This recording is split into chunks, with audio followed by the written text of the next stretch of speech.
Podcast. My name is Gabe. And I am Gato.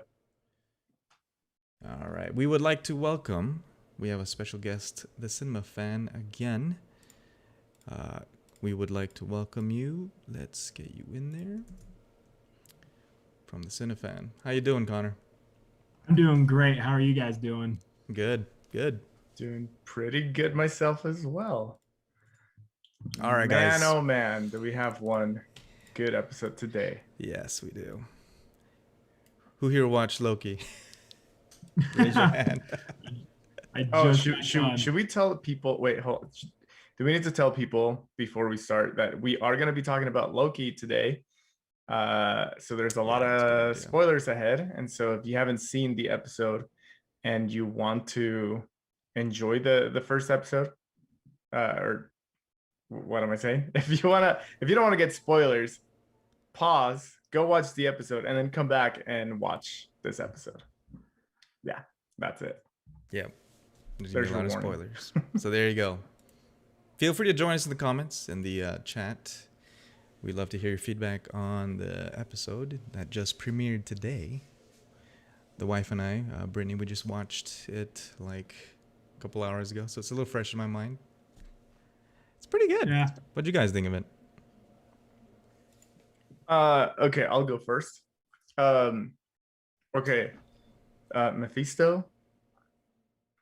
What? No? Okay, never mind. No, I freaking loved it, dude. It was not what I expected at all. And it was a very pleasant surprise. Now I'm gonna tell you something real quick because I think if I remember correctly, you just watched it, right? You just said you just watched it, yeah, with your wife. Yep. And Connor also watched it recently. I watched it at the butt crack of morning, and super fun. Okay. It was really early. I didn't mean to. I meant to watch it a little bit later in the day, but I for some reason had a nightmare regarding The Exorcist, and I mean, if you've seen that movie, you know that it's a pretty horrifying movie. What did you watch? Little side story. I watched The Exorcist in the movie theater on a re-release back in like 1998 or 1999. I was freaking 10 years old. And I've only seen that movie twice. I like it. It's not something I want to watch like over and over again, even though I do love scary movies. But the point is, I had this dream where I was stuck in the Exorcist world, and there is this girl, like the girl from the Exorcist, who was like already possessed, and she lived at my house. And I remember going through like motion, like the same motions as the movie, where like we go into the room, we try to like, save her and whatnot. But then like part of me realized that I was dreaming and that this wasn't real. And I was like, you know what? I don't want to do this, because if I continue to do this, I'm going to die somehow. So I just like, while this girl's like possessed like on my bed, I'm just packing my stuff. And then I remember I threw up the pea soup, and I was like, oh yeah, it's just pea soup, but it still feels like real vomit. And I just keep packing, and then I just leave. But I was still like scared. And so anyway, I woke up super early. I couldn't go back to sleep. I had this weird sensation. So I was like, you know what? I've got time before work. I'm going to watch Loki. And yeah, it was better than I expected. I purposely did not watch any trailers besides like the original, like the first trailer that came out. And well, there's a lot going on. I think you both can agree, but there was a lot of exposition in the beginning, I think. I liked this better than I liked even like the third episode of WandaVision, where you start getting a little bit of answers here and there. Yeah. This one had like a very perfect mix of like mystery versus like, what you're being told already. And it was just so exquisite. And I don't use that word, but it was such a good episode. And I'm actually real excited for next week's episode. So anyway, how about you, Connor? What do you think of it? Yeah, dude, I'm in your same boat. I try to watch as little about it as possible. That's what I like to do with most shows and TV or shows and movies is I like to watch like the trailer once and then I like to be surprised. And that is one thing that I wish Marvel did a better job at was not showing so much in trailers. Yeah. You know, like if you guys remember like Thor Ragnarok, Hulk busting out of into the arena was a spoiler in the trailer, but I feel like that would have been a lot cool to be revealed in the movie. And so, yeah, I try to avoid Marvel trailers as much as possible. And I was surprised because, like I said, I've enjoyed WandaVision and Falcon the Winter Soldier, but I also they kind of felt like chores a little bit, something that you had to get watching just so you knew what was happening in the universe. But Loki, though, it was a little rough at the beginning. I thought like the outfits of those soldiers looked kind of corny, and I was just like, this looks weird. But it quickly got my attention, and I'm hooked. Like there's a lot of questions. There's just I thought, I mean Tom Hiddleston. I mean he was born to play Loki, man. He knows exactly what he's doing because I felt like it was some of the best Loki we've seen, other than like Ragnarok. But I'm excited to see where he goes with this character because it was interesting to see him with those realizations of his place in the universe. And I mean, I thought Owen Wilson was awesome. I really love his character and just everything to do with, you know, I forgot what they're called, but I'm just going to say the Time Police. What are they called? That's what I want to call them. TVA. Yeah, the time but you know what I mean. Something authority. Everything to do with this organization, just like it's just bonkers because it's like, like when Loki's in the office area and he's like, man, this is like you guys are like the supreme being.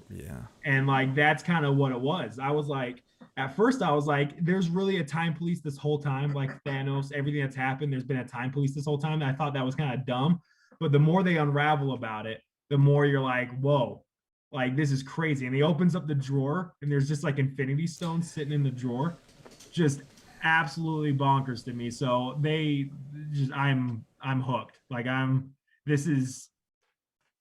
agree with Gato. This is more interesting than like any of the episodes from the previous two series. Like this one, I feel like this first episode has really got me excited for the rest of it. I'll wait till it's over to kind of say where I like it, but as of right now, I like it more. I like this kind of build up more than I did the other two shows.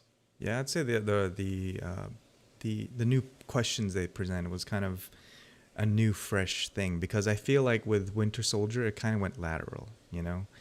Like, we just introduced a new bad guy. That was pretty much the only thing. And it was kind of the same thing.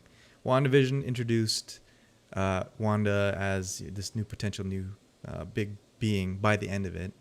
And now this one, from the get-go, we're knowing that there's a being higher than, you know, Thanos even, which was surprising. Just seeing the Infinity Stones, like you said, I was like, whoa, okay, this is, if they're using it as like, well, what did they say? It was like paperweight. Oh yeah. I was like, okay, something is going on here. And I feel like these three new time gods, what were they? I think they call them time gods. Guardians is going to be a fresh new thing because now we don't even know if they're good. We don't even know if they're bad, but we know it's this new beings.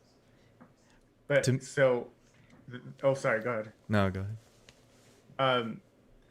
So they go a lot into, like they say multiverse, multiple times, very much, and they start talking about timelines and stuff like that and how they're trying to keep it together. But do you think we'll have a more precise answer to, you know, future combinations of characters from other universes? You know, like, you know how there's like all this speculation that Spider-Man is going to have like the other two Spider-Mans, and it keeps getting debunked, and then it comes back and it keeps getting debunked, whatever. So we have all of that going on. We obviously had like the little glimpse of multiverse in WandaVision. We know Doctor Strange is called Multiverse of Madness, so we obviously know something else is going to happen, but we still don't know. We haven't seen a trailer or anything like that. And then, as far as I have it understood, in Spider-Man, we are gonna have Alfred Molina, and we are gonna have Jamie Foxx reprising the roles from 2 other universes from Sony. Tobey From the Maguire wasn't original. confirmed? I could have sworn that was confirmed. What was? Tobey Maguire was in the Was in it? this. I don't Did know. I miss this news? I read something that like it was confirmed that the studio was like talking with them. Oh. Yeah. Okay. Yeah, I think that's what's right. And then I know But I don't know. that Andrew Garfield's stunt double was actually on set, and he even took pictures and stuff like that. So like, it really raises like all these questions, but you never know. Maybe they're just doing that on purpose. You know, like they have so much control over their social media, and but we have all these questions, all these I wonder if, you know, what if kind of thing. Also, what if is coming out soon, right? But I feel like this is the first time where in the episode they actually talk about it and they like even show it. We see timelines. They show timelines and how things like start to come apart, and they're the ones that are supposedly coming in to bring it back down to the one timeline. But I think at one point they even said there were multiple timelines already, and we brought it all together. Right? Yeah, that was interesting. So do you think this is the confirmation, or do you think we will get a solid confirmation of a multiverse combining as far as like other movie productions are coming in? Like, this is kind of meta, really, but yeah, that's too early to tell. Yeah, that's the that's why I'm so interested in this one more than the other two, is that there's just, this does open up a whole Pandora's box of what Marvel's going to do with it. And it's going to get, I mean, it already feels like it's going to get really confusing, because you start putting in different timelines and stuff like that, then they basically have free reigns to do whatever they want. They can bring any like, yeah, they can bring the 2 previous Spider-Man back. They can bring an X-Men. I mean, it's just kind of like oh man, yeah. Even the X-Men thing was interesting. I was watching who knows, man. And we also don't know what the extent is. I mean, we could watch this new Spider-Man, and they have all this hype surrounding Andrew Garfield and Tobey Maguire, and they do cameos, and that's like the extent of what they do. Like, just like a picture of them. This is them in another universe. And I think that's what's gonna happen. Honestly, if the 2 previous Spider-Mans are in the new Spider-Man movie, I think it's going to be cameos. I don't think they're going to be like part of the whole movie where you see them fighting over and over. They might make an entrance at the end, and I think that would be cool. Even if then you have that whole host of, you get that whole host of fans who go off on, you know, theories and stuff. And then they go see the movie, and all it is a cameo. Then you have thousands of angry fans who already assumed that it was going to be bigger. So it's like, it's tough. That's what's weird. I think they're gonna do it. I don't know where they're going with this, because it's almost like you're gonna tick people off no matter what you do. Because I think they did touch on that sort of with what is it, the Miles Morales of Spider-Man, the Spider-Verse, right? Yeah. Where they talked about it. It was just like a exposition thing. Where it's like, I did this train thing, and it was like just a cam. I think it's gonna be something like that. Maybe involve like maybe one or maybe a scene with them, but not where they're gonna be there for the whole movie type thing, because that would just be way too confusing. That's my theory. But back to the episode.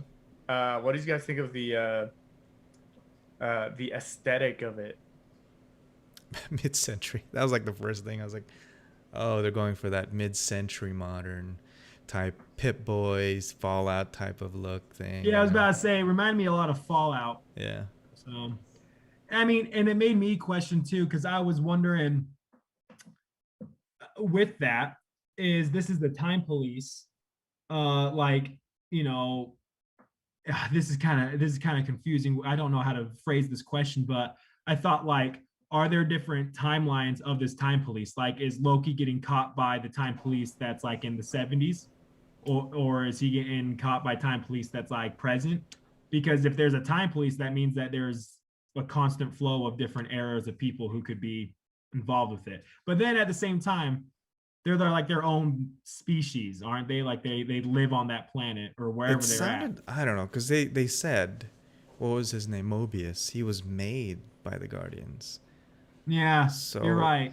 I don't know if that implies. That doesn't make a whole lot of sense, because I was thinking maybe it's like an Earth thing, but okay, but this is getting slightly confusing for me now because you bring up a good question. The way I understood it is these beings, the what is it, ATF, TVA, yeah. the TVA. I mean, they even said that time works differently where they are, and like they're like they have that whole thing resetting and stuff like that. So it's kind of like, okay, so does that mean that these are timeless beings, meaning they're not in the future or the past or the present, they're just there, right? Which is already kind of weird because then it's like, okay, so if they're in no time, like if they're timeless, then that means they can. You're getting confused already. Just asking. It's like, no, I know. It means that's what I'm that saying. It was hard for me to articulate what I was trying to ask because, I mean, Owen Wilson's character, and I don't know if they'll expand on this in later episodes, but like, you ask him how old he is.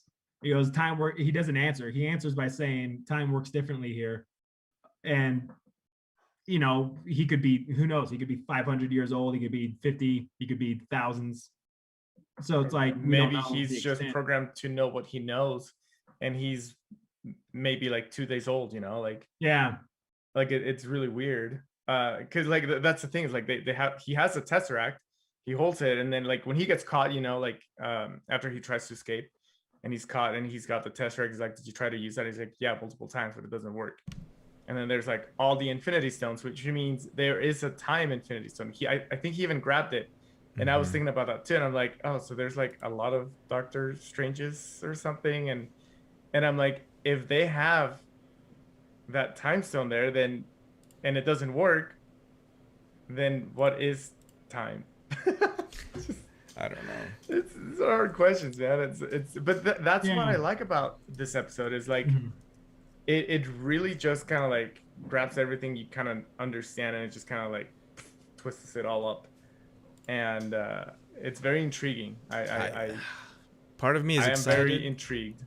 And then part of me is sort of kind of apprehensive because I feel like there's going to be like Dragon Ball Z. There's always the next big boss, Yeah, that's a good point. There's always always a bigger fish. Someone's going to be stronger than Thanos. And then there's going to be someone stronger than these 3 time guardians or whatever.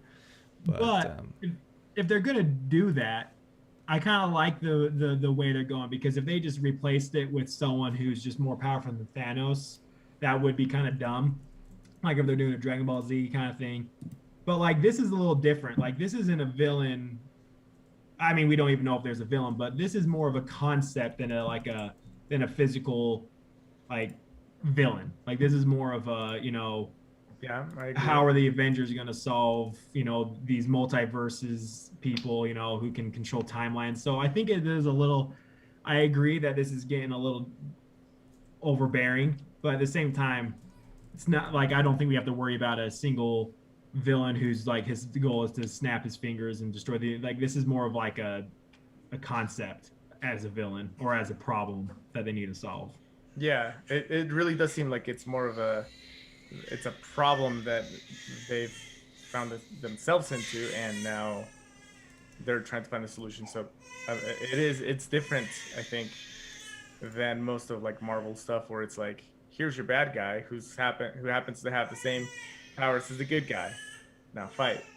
Because I feel like a lot of Marvel is like that, and you know what? It's a superhero movie, so it makes sense that it would be, hey, you got the good guy, you got the bad guy, let's make a fight. But yeah, and I think that's what's intriguing about this. Like, okay, so we have an idea of who a bad guy could be, but we don't know yet. And I think that's what's intriguing to me is like, you got Loki, right? And you're following him from the 2012 scene from Endgame, when he escapes and he wasn't supposed to. And so this is what I'm trying to understand. Like this is why I'm curious. So they capture him, and they're like, "Hey, you broke the rules of time, so I think they said they're gonna kill him or decimate him. What's the word they use? Whatever they were gonna do, they were gonna get rid of him. Yeah, so they're gonna kill him, but then Owen Wilson's character is like, no, no, no, like we're losing a lot of people on this side, and I think he can help. And then, I mean, big reveal. At the end, you find out that they want him to help them chase himself. And Yeah, then we that's even true. get a glimpse of him like killing people, but we don't see his face or anything like that. So that brings the question: okay, so Loki's chasing Loki, uh, but which Loki? Where did this Loki come from? Because as far as we knew, we were following the Loki, right? So yeah, I just want to know, like, Yeah, no, that I was confused because that's a good cliffhanger. Um, I was a little confused, being like, how can there be multiple versions of him if this whole thing is about keeping a singular timeline? Like where did this guy come from? Uh, but yeah, I mean, it, yeah, it's just it's a lot to take in, and that's why I'm excited about this series. Is I think they've set it up pretty nice. Where yeah, the only I genuinely want to know what happens next. Like with WandaVision and other stuff, like well, never mind. WandaVision is a bad example. I think I did yeah. want to know. There was mystery, but like with Falcon and the Winter Soldier, I wasn't like just dying to know how it was going to end. But like I do find myself dying to watch the next Loki episode. Yeah, I have the same kind of thinking because WandaVision had a good intro that kind of brought you back because like what TV show, old style TV show, what's going on? Same thing here, except you don't have to like bear through 3 episodes to actually get some answers because right No, now they you give get you right to it. they give you a lot of answers in the Like, beginning, a lot of exposition, and I do like how they do catch up the viewer with footage from like the Avengers movies and all that other stuff. And then what was really cool is that they tied it into his motivation because towards mhm. when he found out that he dies in what was it, Infinity War or Endgame? In Yeah, Endgame, Endgame. and that is like he's like, okay, this what was born to be? Oh man, I can't think of the word. What was the episode's name? Born to be amazing or something like that. Glorious Purpose. Yeah, it's glorious purpose, and Yeah, he's that's what like, it is. what? This is it? I'm gonna I'm That gonna was die.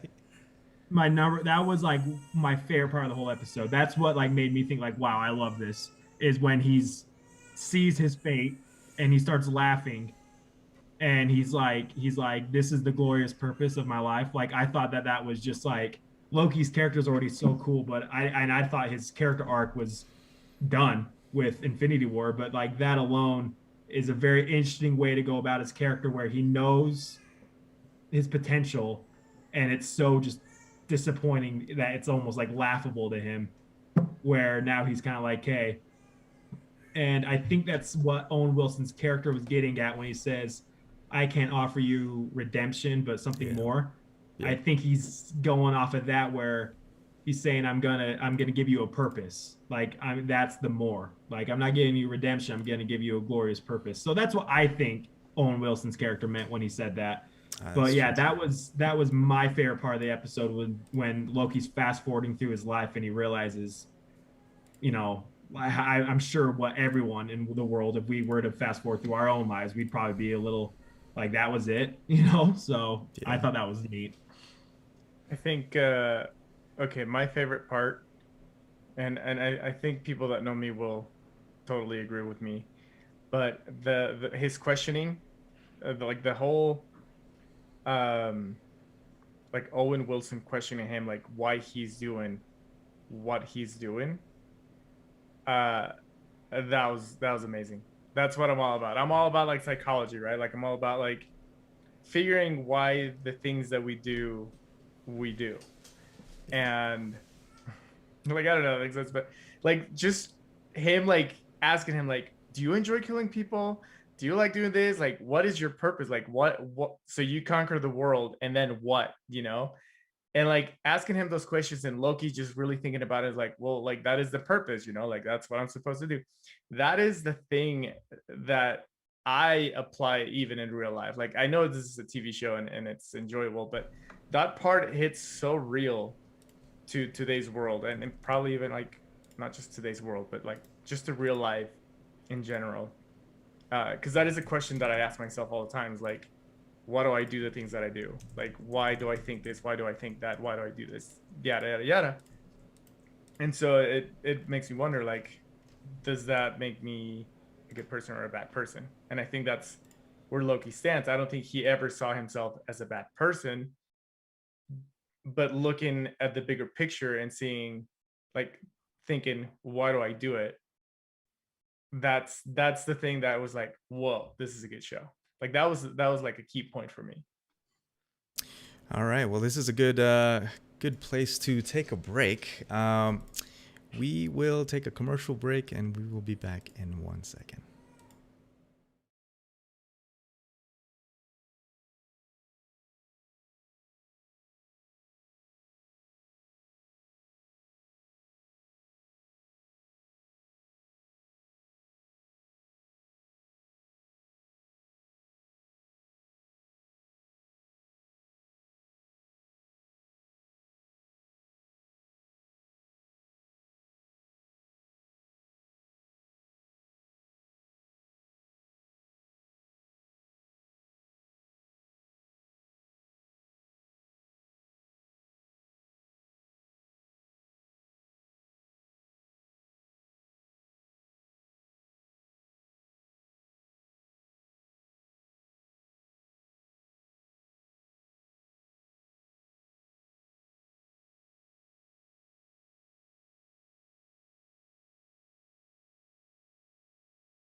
Okay, thanks for sticking with us for that break. We are still here with the Cinema Fan. You will be with us in a second. Having some technical difficulties. So where were we about the Loki thing? So I was mentioning how the whole psychological part of the show was like one of my favorite things. Like just I don't know that's what makes a good story for me is like not a how do I explain this? When a story is not a very linear or just a simple black and white, I like when there's a little more complexity to the story. And the thing is, like, when you look back at the history of Loki from like the first movie, was it Thor? The first Thor, right? That's when he came out the first time. I mean, he's introduced to us as the bad guy. He's the guy that's trying to, like he's the bad guy, simply put. Like, but then he like slowly starts to turn into a good guy. Like we all started liking him, and by the beginning of Endgame, we liked the character so much that people cried when he died in the show.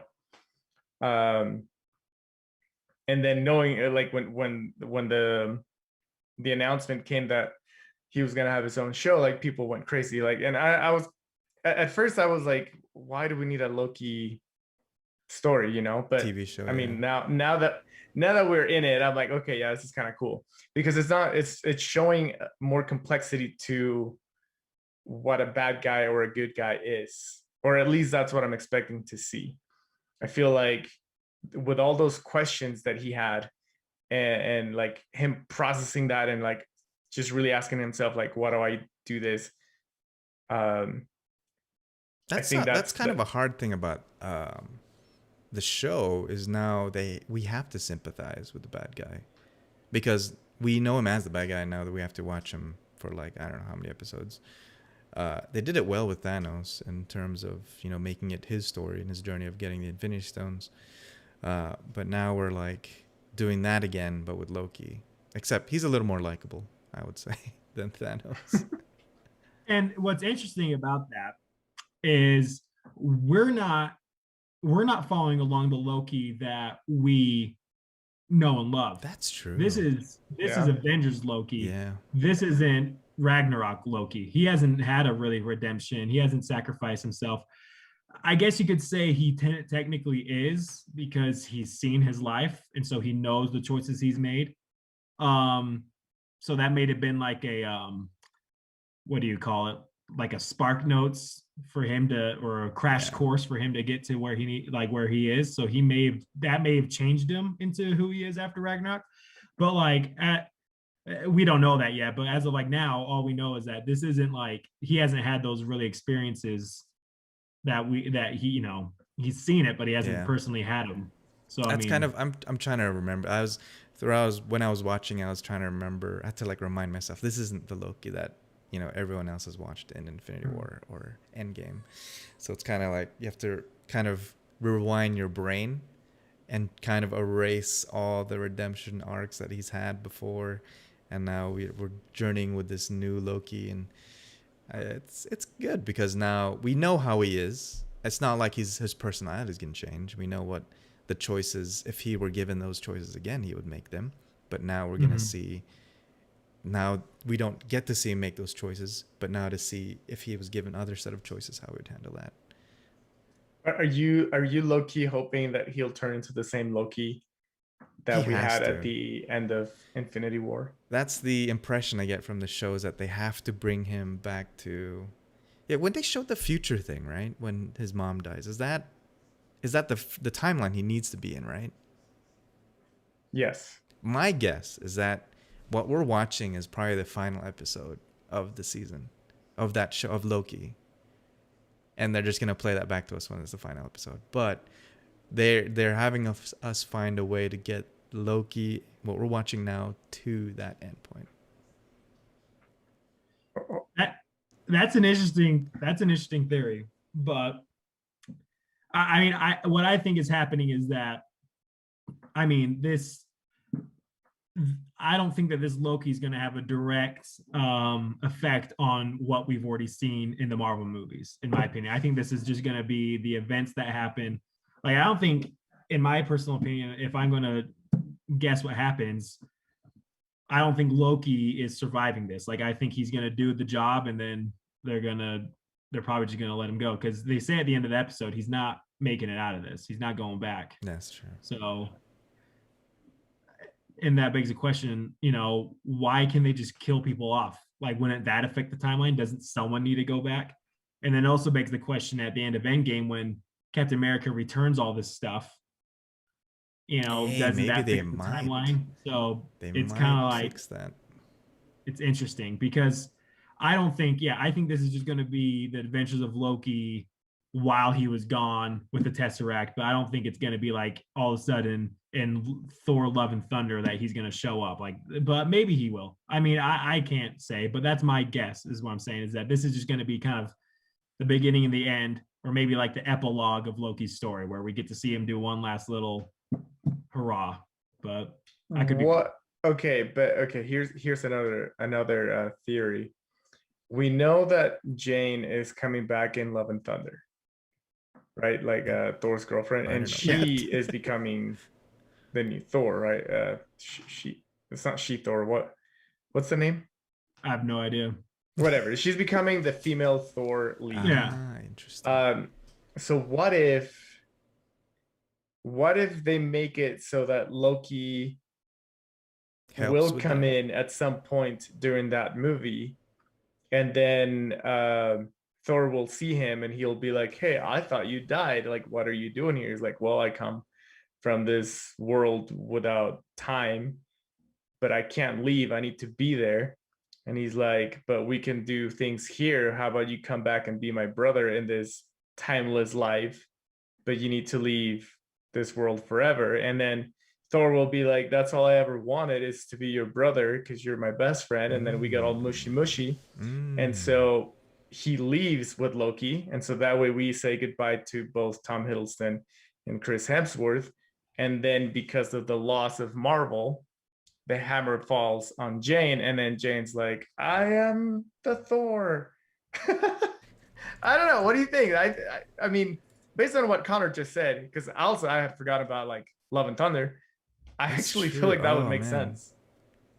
I mean, I don't know. Love and Thunder is going to be interesting because, yeah, I don't know what they're doing because they're mixing Guardians of the Galaxy. I'm pretty sure of that as well. Does that happen in the comics, by the way? Any of you What know was that? Where they have Thor mixing with Guardians of the Galaxy?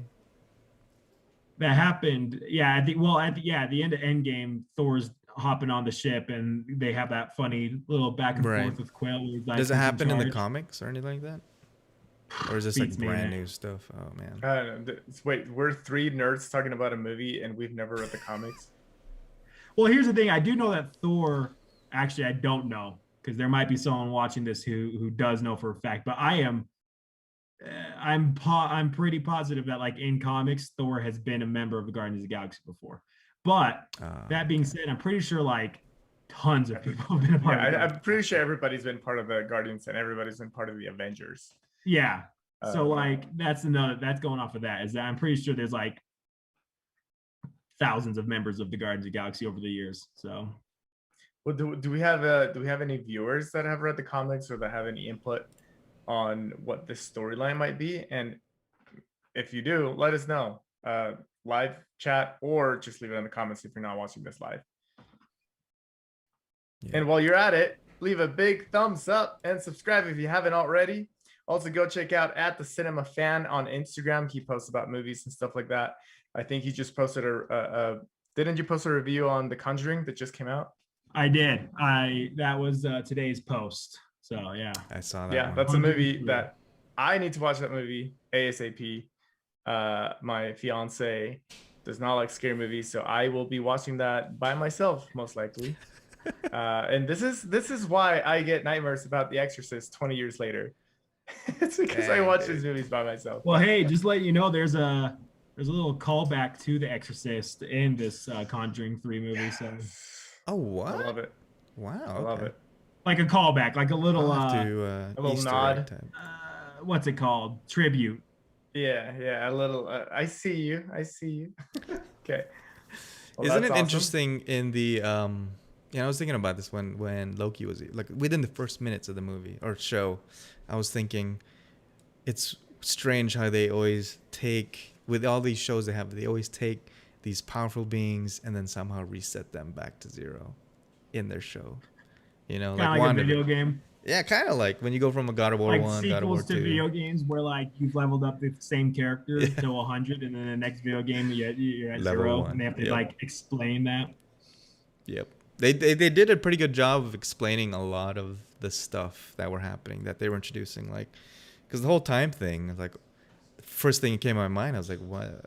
This whole time thing, that the whole movie of Endgame was them messing with the timelines, and why didn't they intervene at that moment? And so they gave some explanations, which was good. Yeah, I'm glad that they announced, because at the very beginning I was like, if there's a time police, then how did all this Endgame stuff happen? Like that's just ridiculous. And then like when he's getting judged, she said, well, that's because it's supposed to happen. Yeah. And I was like, okay. I was like, so they don't sway it either way. Like they're not like going like, oh, only good things happen in this timeline. So like that makes, well, I guess it still ends up well at the end of Endgame for people. But what, you know, I still think it's a bit of a cop out to have that line there. I like that they at least added it, and that, you know, like he's conscious of that. Is like, no, the people messing with the timeline is the Avengers. That's who you need. And they're like, no, that's supposed to happen. Yeah. So like I appreciate that line, but at the same time, like we don't get any further explanation. So it's kind of like, okay, so do we just accept that? You know, that is a good point. It does feel like a cop out a little bit, but it's better than, it's a cop out, but it's better than just not addressing it at all. Yeah, so. I think that was the best way they could do it.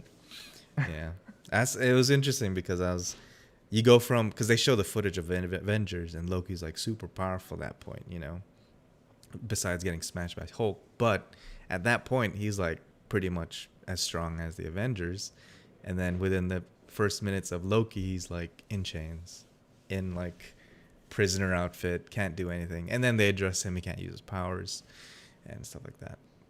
My question is what powers does Loki have when he doesn't have his staff?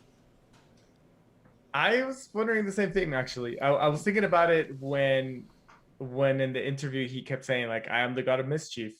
And it's like, yeah, but do you have any actual powers, or is he just like strong? You know, I mean, he is a strong being, but he calls himself the god of mischief. Uh, but we also know that he was basically just an what do you call him? An ice. He's not an ice giant, but he's a Frost giant. A what? Frost giant? Yeah, so he's just another race. So does that mean that everybody from his race has the same powers, or is he unique in some sort of way? Like, Doesn't if Odin, they explain this in the movies, I'm sorry, I don't remember. well, like in Greek or not Greek mythology. Wait, yeah, that is Greek. It is. Wait, no, it's not Greek. It's what mythology is? Loki Nord. is... Sorry, Nord mythology. Yeah, you're right. Oh my goodness. In Nord mythology, Odin blesses his children with like a certain thing. So it's like Thor wasn't born as a god of thunder. He was like gifted the god of thunder. And so like Odin, even though Loki's adopted, gave him the power of mischief. And so, I mean, in Nord mythology, Loki's just like, basically he can do like, he's just a super genius, and he can shapeshift into anything. He can trick anyone. I would assume shapeshifting was on it, but so like in Marvel, I just assume. I mean, we know he's just as strong as Thor. Like he punches people through walls and stuff. But I think he's just really clever, really smart. He can shapeshift. He can manipulate people. So I mean, his powers aren't as flashy as thunder, but I mean, you can see he kind of bests people all the time. So that's true. Do you think it's kind of funny? I just thought of this, but we see him shapeshift a couple of times throughout the movies.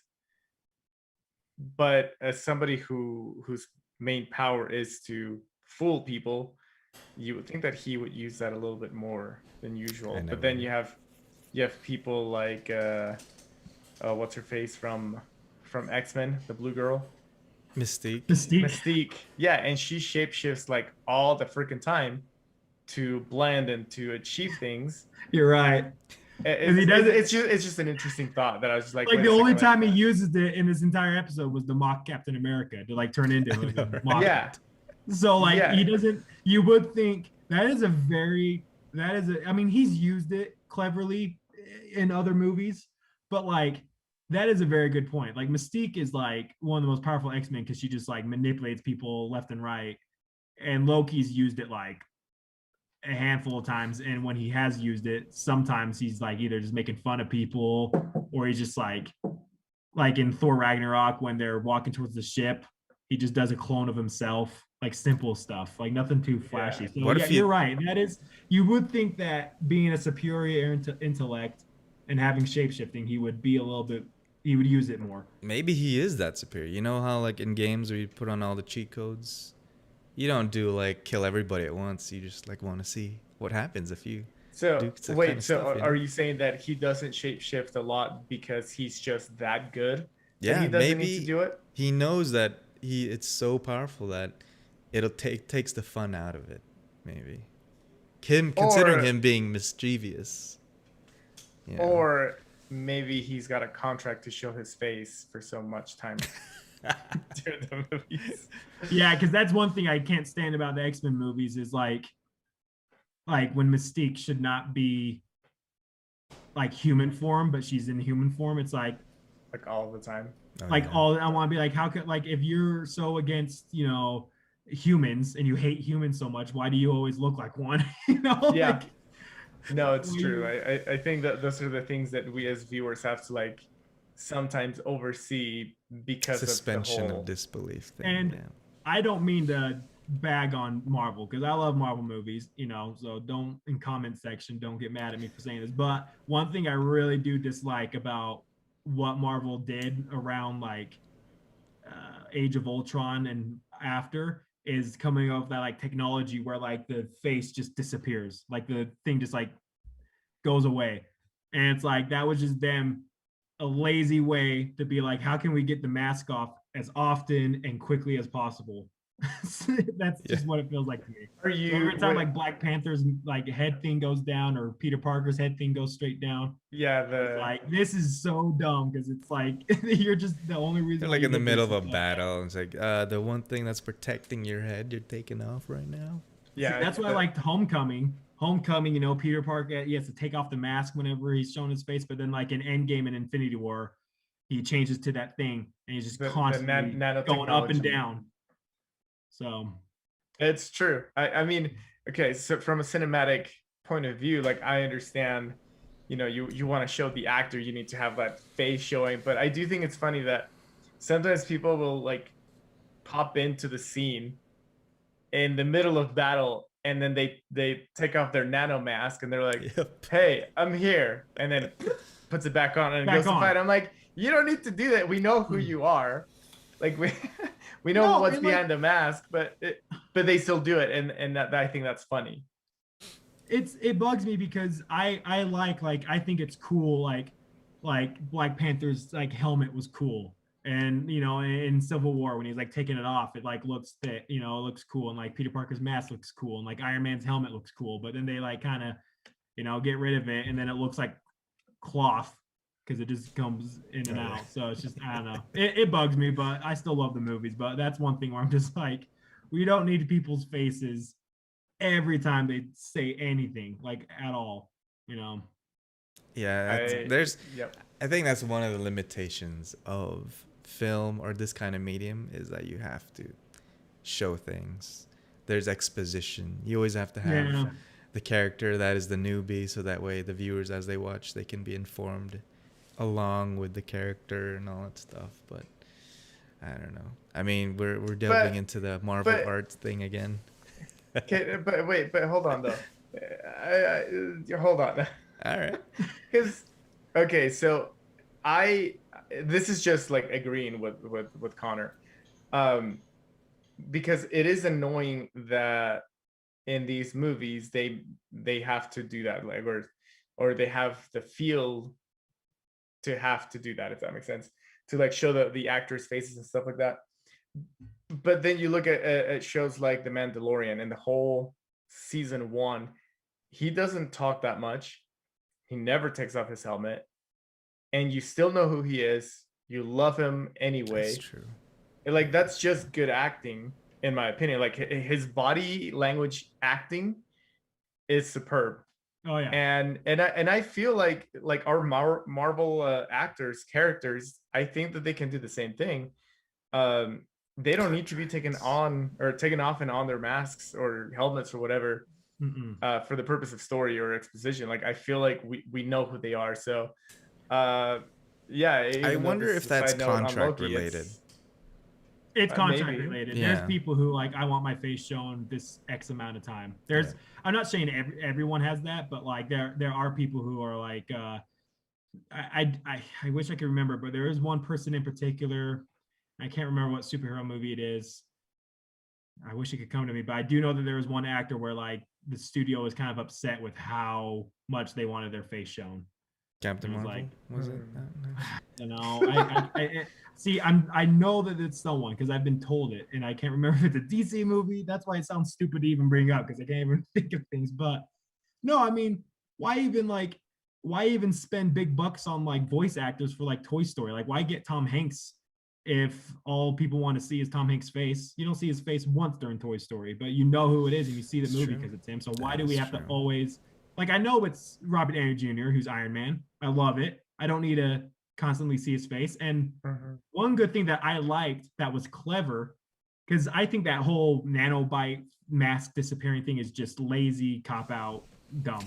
But, like, one thing that I think is clever is, like, in Iron Man, when they show his face inside the mask. Because that's, like, cool. Yeah, that was good. And that's, like, that was good. That looks cinematic, and it feels immersive. But when they do like the face off thing, that's when it's kind of like, that's when I go like, that's ridiculous. But like there's ways to show the actor's face that are clever. Like if you want to show his face that much, do something clever like in Iron Man where they show it inside the helmet and there's like the lens in front of him. You get to see what he sees. So it's, I don't know. There's ways around it. I agree. I also think, I mean, on that same note of showing faces and not showing faces, one thing that is actually the other way around, but it's the same purpose, is Zemo's mask in Falcon and the Winter Soldier. They're in the middle of a battle, and then he puts the helmet on or the mask on for like 2 seconds, and then he takes it off, and you never see it again. Yep. And it's like, what did you do that just so that you could have like the picture of the mask on because he's Zemo? They put it in the trailer. It's like they showed it in the trailer, and everyone's like, "Ooh, this looks cool." And yeah, no, I agree 100%. That was, I forgot about that. I remember being like, "Why even have the mask?"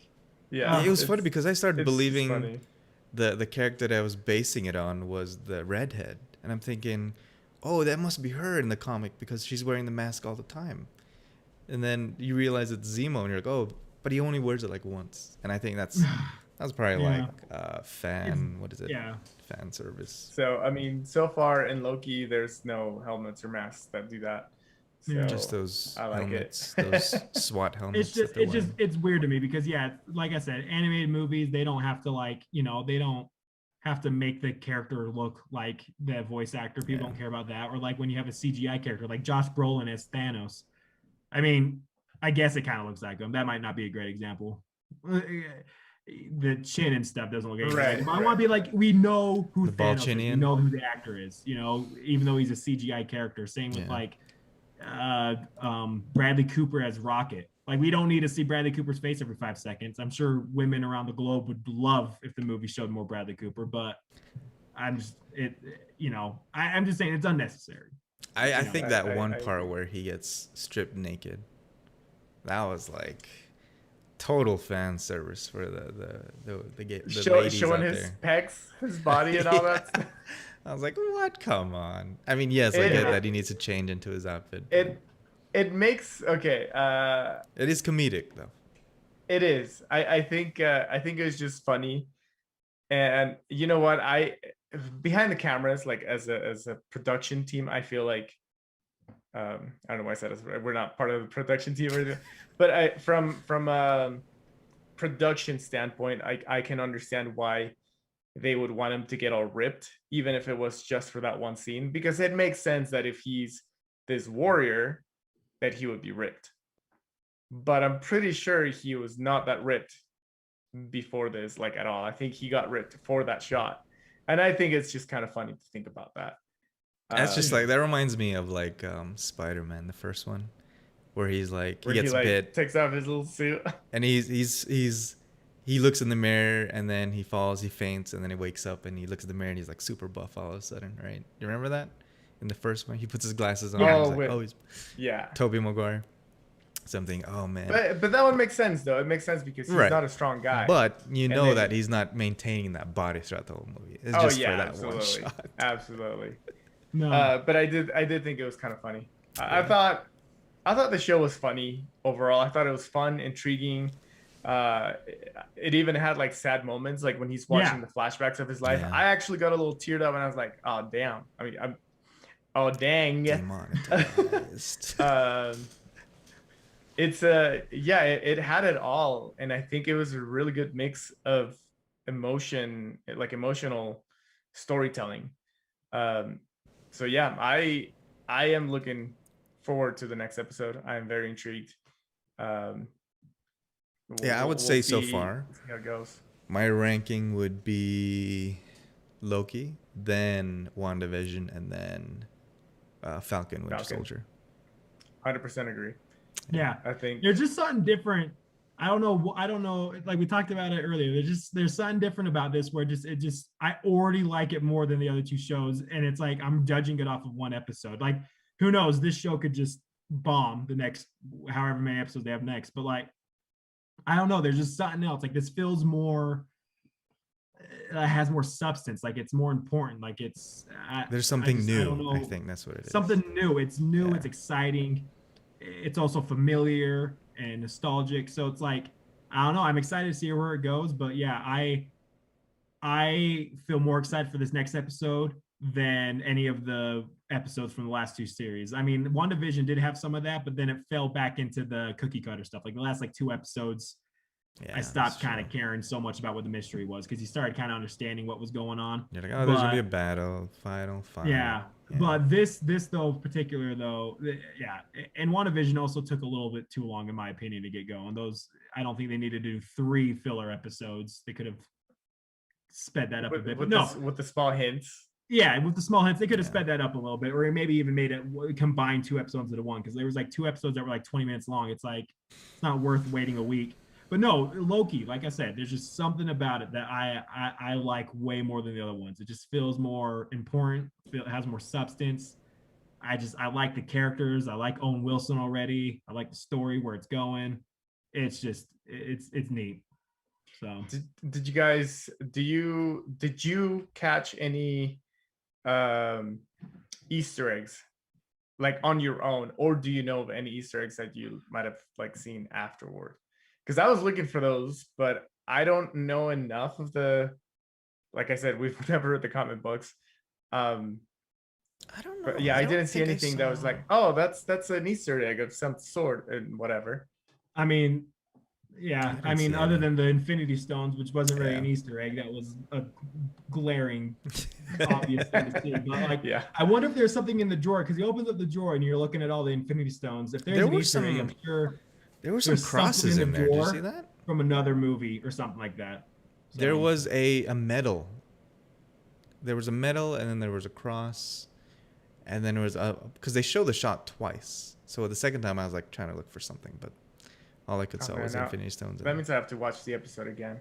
That's what I'm saying is that if they were going to hide something, if I was going to hide something, it'd be in that drawer because you have all the Infinity Stones drawing people's eyes. That'd be a good place to sneak something in. I was looking at the posters at the beginning when he's going through like the processing part of it.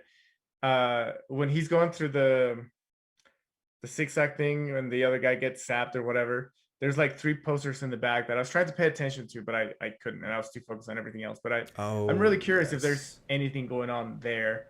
I also know that they when they look at the city, and Loki's like, you said there's no magic in this world, and he's like, no, and like it's this huge city that I think it's more advanced than Coruscant in Star Wars. Coruscant. Croissant.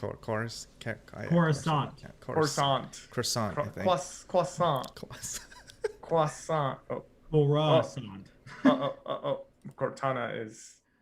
Stop Cortana. Sorry. Yeah, like it's really cool. So I'm like, okay, I wonder if there's something there. You know, you see like these taxis flying around or something. I don't know. And there was the statue of the 3 time people. Oh yeah. So the 3 people, one of them looks like Thanos. That's what I was. Yeah. Okay. At the beginning, I was like, "Is that Thanos?" And then they zoomed up on him, and it just looks like him. It wasn't him, but like they do a zoom up on but it looked like he had kind of like he has the same facial structure, and he's like pink, you know. But he had like they all had like a diamond shape on their foreheads, but the guy it was on the. If you want to watch it again, Gabe, it's the guy on the right. Right. Oh, okay. Yeah, I have to look at that one. I was looking at the ones on the left too. I'm wondering if he's just like if that would be, well, Thanos is gone, so I was about to say that'd be crazy, but what I'm suspecting is probably just that species or race or whatever of Thanos. Yeah, that shot actually bothered me. I don't know if it bothered you, Gato, because there was a part where they were showing the city, and you can tell it was a green screen. Like there was parts where, and this bugs me a lot in other movies where either they have a shot where they're introducing a character that's watching TV, right? And you have the focus on the character, and so the TV is blurred, but then what's on screen is like totally clear, crystal clear. And so the same thing was happening with the city where you have the depth of blur on the end of the hallway, but then you're seeing the city in crystal clear. And I was like, oh my gosh. It took me out of the movie or the show. I actually didn't notice that, but to be fair, I was watching it on my phone. Oh my goodness! That's very interesting because I usually I mean, obviously, I see that, and I just know it's green screen because that would be $1 billion set design. But I'm usually pretty good at spotting like bad green screen. So I, for one, didn't notice and think, wow, this is like glaring, this is obviously green screen. Just, so that's an interesting. It was too sharp, I think. It was too sharp. Yeah, I get that. I mean, I didn't think it looked amazing. Like, I wasn't amazed. Like, I didn't think the CGI was like, just like, just awe-inspiring, but I also didn't think it looked bad. But if I rewatch the episode, I definitely want to check that out. Cause yeah, I usually like seeing people. I think you can specifically see it where there's a shot, it's a long shot, wide shot, and you see them looking at the city, and then the handrail on the left is blurred from that focus. I'm gonna rewatch that because I want to look at that. That's interesting. I am too. I'm really curious. Yeah. Because I didn't think so. I'm sure if I look at it on the big screen, it'll be different. But on my phone, it looked great. Tell me you didn't watch Tenet on your phone. This was a weird situation in which I had to watch it on my phone. Yeah. Because I did not want to turn on my TV or anything like that. I was just woken up really early and I was afraid of demons coming into my room. So I just watched that on my phone. But I mean, besides that one thing, not that I even thought that looked like green screen, but I thought everything looked great. It looked so. It was so normal. Gold, Like it was like a golden city. I was like, whoa, this is. It just looked cool. Like the set design, everything was just. I don't know. It was just very pleasing to me. I do have a question though. So when we started the podcast, the first thing I said was Mephisto. Oh yeah. Nobody laughed, and that was my joke that didn't land. But I know this is like really annoying because when WandaVision was like, it's Mephisto, and it wasn't, right? But when they're in like the church in like in the 1400s or something like that, and they find the French boy, yes, and he's like, hey, who do you think did this? And he points at the window thing at the stained glass guy. Yeah, the painted stained glass, and you see this like, angelic thing, but it has like a demon or a devil face. And I mean, my first thought wasn't Loki.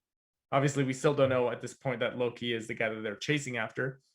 But it actually made me think, oh my goodness, maybe it is Mephisto. Maybe he's playing part. What if it is? What if Mephisto is disguised as the god of disguise?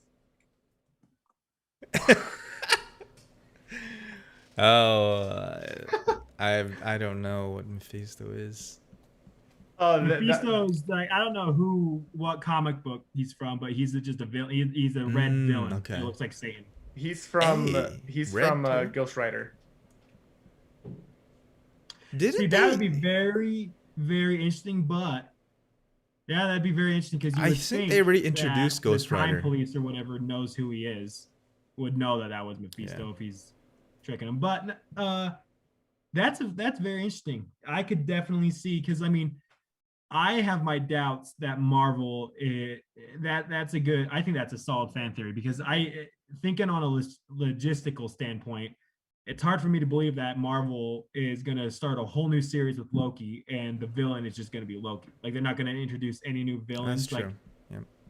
So that's a good point, Gato. They may be red herring a little bit with that. So no pun intended with the red, because Mephisto is red. No, anyway. But yeah, I think they're definitely up to something. I mean, that's why I'm intrigued. I want to know.